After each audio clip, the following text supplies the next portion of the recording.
The Seminole call this land Pahai-o-Kee, the grassy water. And the Seminole, who knows the Everglades of Florida as no white man can, has named them well. This is a sea of sawgrass, a dark primeval place whose restless, whispering waters teem with shadowy and often ominous life.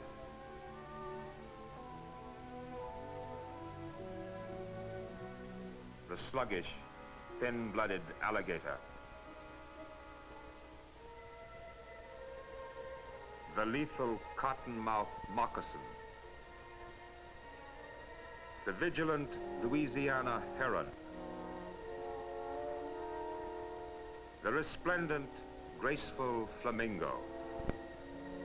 This is a land of cypress swamps which gleam like the reflected image of a lost world. Here in the glittering light of the swamp, all living creatures must be wary, for the faintest of sounds may be an overture to death.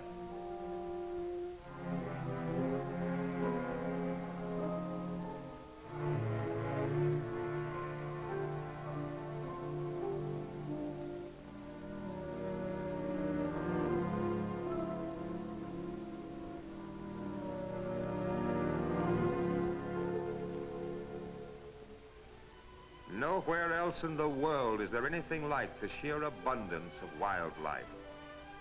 Nowhere else is the awe-inspiring spectacle of survival in nature so dramatically demonstrated. Here, millions of great birds, wood ibis, cormorants, and a multitude of other species build nests, lay eggs, live, and die. Here, the brilliantly colored coral snake coils in the sand. The deadliest creature in North America. Its bite will kill a man in 7 minutes. The human intruder is dazzled by the color he finds in the Everglades.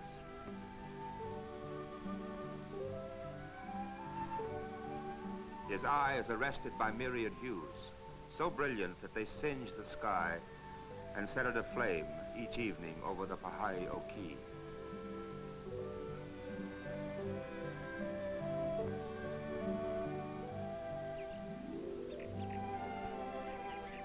The Seminole knows the Everglades with a profound intimacy. His paddles broke the stillness of the swamp more than a century ago. He took refuge here from American troops who tried for 40 years to move him to Oklahoma. But neither his relentless enemy nor the equally relentless swamp could break him.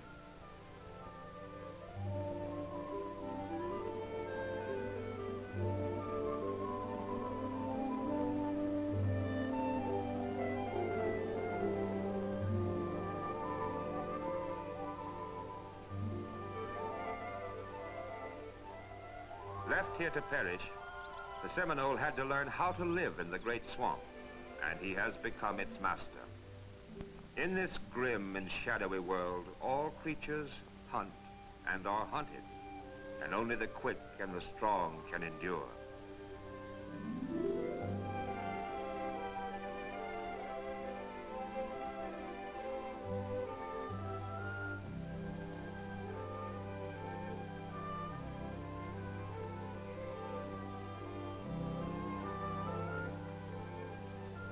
He possesses a deep sensitivity to nature, and to him the Pahai-o-Kee is a world of infinite variation and beauty. He drinks in the quiet loveliness of the roseate spoonbill probing the shallow waters in search of food. It is as though there were a bond of understanding between him and the exotic bird.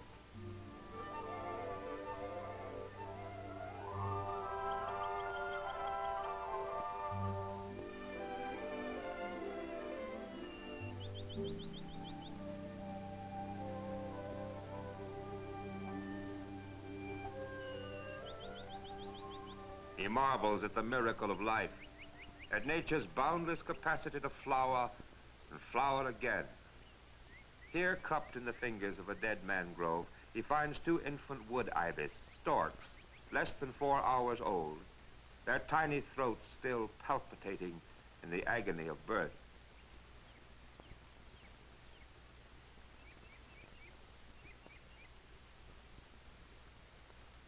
He listens as the rare sandhill crane trumpets.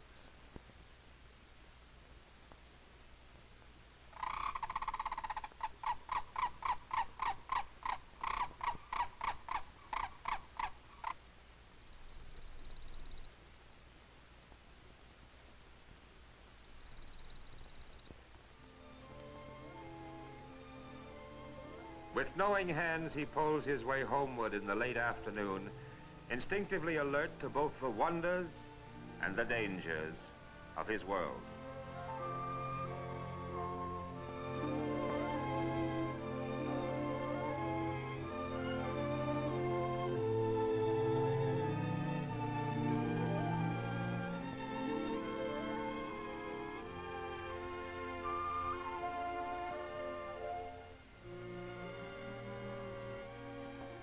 Resting in the moist mud and cushioned by a matting of weeds, the alligator's nest reveals itself to his keen eye.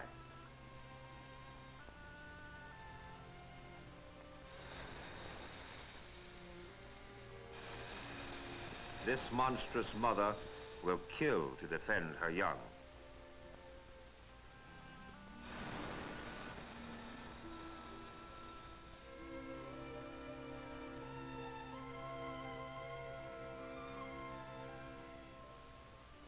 Seminole villages are built on patches of high, dry ground called hammocks, which rear themselves sporadically in the swamp. Each village is composed of one family. Its size depends on the number of married daughters, for it is the custom of the tribe that husbands live with their in-laws.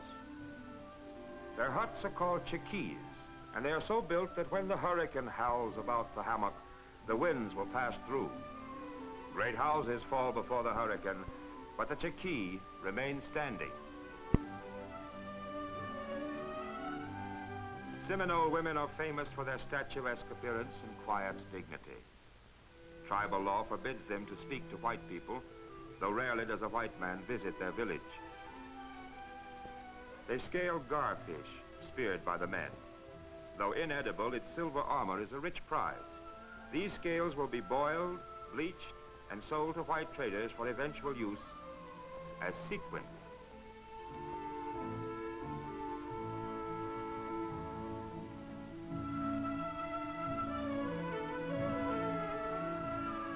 The children are handsome, but strangely quiet. Perhaps their silence is the result of their heritage, for in the dark years when the tribe was hunted, children were trained from infancy never to betray their presence.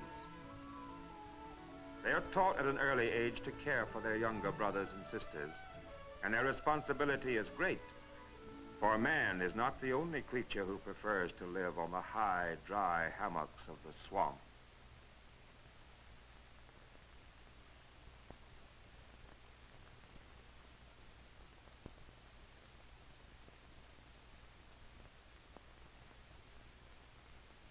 The diamond-back rattler is a persistent, vicious intruder.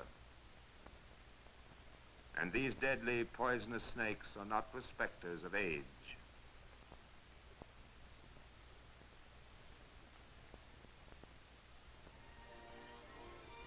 The Seminole's independence of spirit is legend. To remain free, he fought a great nation to a standstill for half a century. To remain free, he learned to survive in the swamp. He is proud, aloof, unyielding. But in the Indian's culture, there is a symbol that spells peace, goodwill, brotherhood.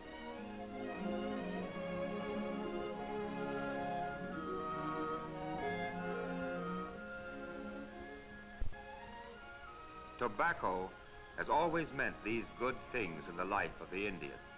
It has always meant the softening of hearts, and it has not lost its meaning today. The Indian gave tobacco to the world.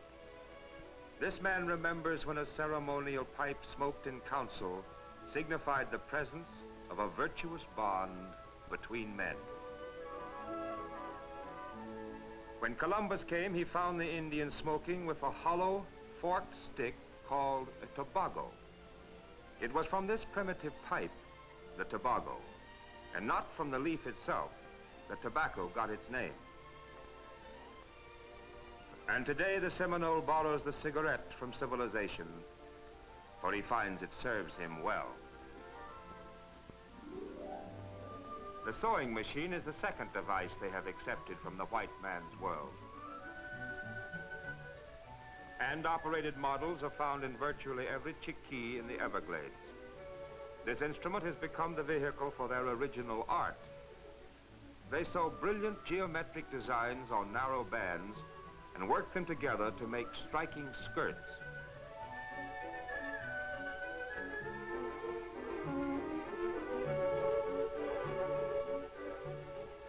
Behind the dazzling result are hours of intense labor, an incredible patience and skill.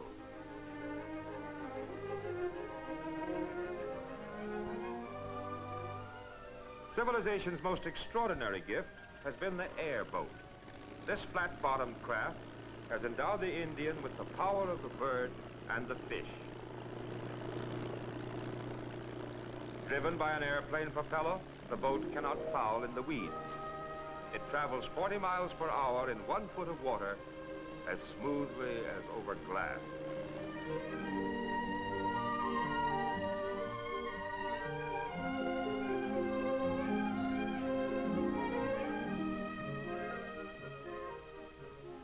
Yes, science has cut his weed chains and set him free, made him the undisputed master of the Pahai-Oki. The headlight is the fourth device he accepts. It gives him a strange hypnotic power when he glides over the swamp in search of frogs. The light holds them transfixed, freezes them, as the spear darts among them and brings in as many as 101 catch.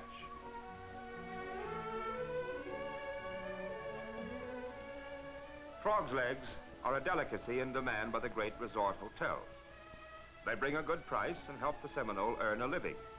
But he wouldn't consider eating one. On Saturday afternoon, the Frogger's airboat will appear in the Tamayami Canal. Today, he has business in the white man's world.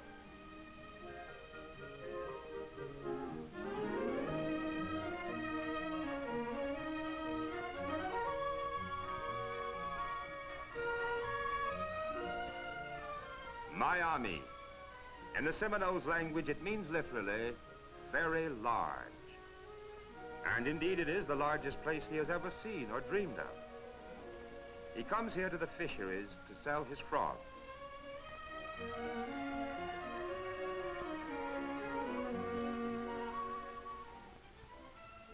With his business done, he walks through the city, gravely contemplating this place of commerce and concrete.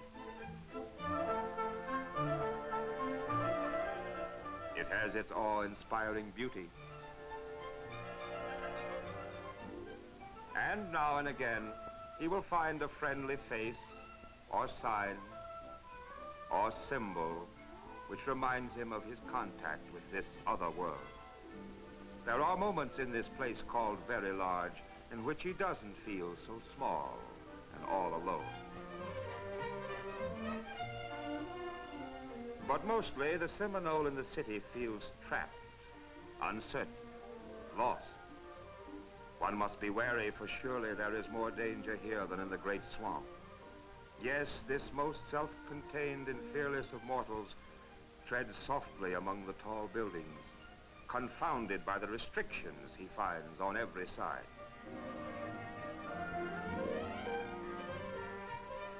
And at night, he walks the city as in a dream. The air is charged with weird and grimacing light. Millions of multicolored eyes blink with such fervor that they singe the purple immensity of the night. This is not for him. Some things he would take from the white man's world, but this he rejects. And he goes home content to the Pahai-Oki. Today the Seminole is again a hunted man, but now it is the engineer and the farmer who penetrate the great swamp. Their drainage canals lacerate the landscape. Their torches burn off the stubborn brush. Their grumbling tractors ready the soil for planting. Yes, the Everglades are disappearing. Where there was wilderness yesterday, today there are furrows, tomorrow crops. Each year, thousands of acres succumb to the white man's genius. Citrus fruits glimmer in the warm sunshine, hanging heavy on the bough. This is gold for the white man, but for the Seminole, it is a symbol marking the twilight of his world. Along the tourist routes of South Florida, one may discern the decay of a proud way of life. But even in decay, the Seminole displays the courage and dignity intrinsic to him.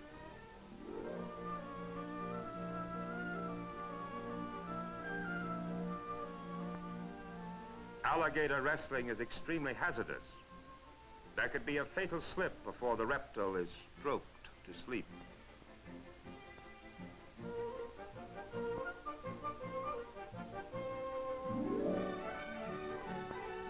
Yes, even in decay, he displays the qualities of a tragic hero.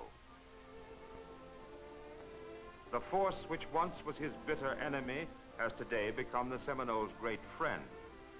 The United States Office of Indian Affairs, through its agency at Fort Myers, offers the tribe positive assistance.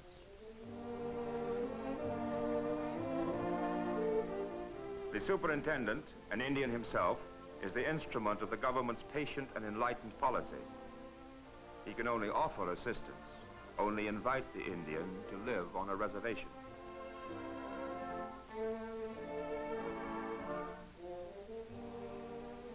At Brighton Reservation, Seminole children come out of the hammocks to attend a day school.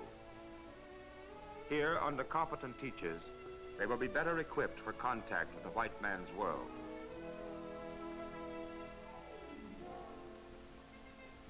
At school, they are fed well-balanced meals. Often, these children succeed in persuading their parents to improve the family diet.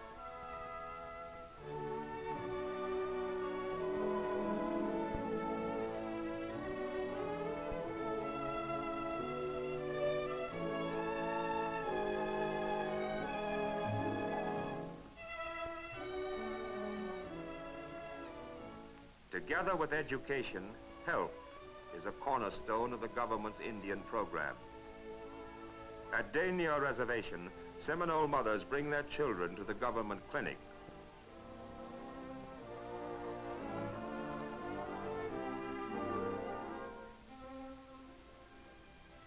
Economically, the government is endeavoring with much success to launch the Seminole in the cattle business. At Big Cypress Reservation, where once there was swamp, where once a hunting and fishing culture was possible, the Seminole is reaping the harvest of the range. This branding was an historic occasion. It marked the division of profits and the repayment of the government's loan to the enterprise. Later, in open meeting, the government's policy was reviewed and approved.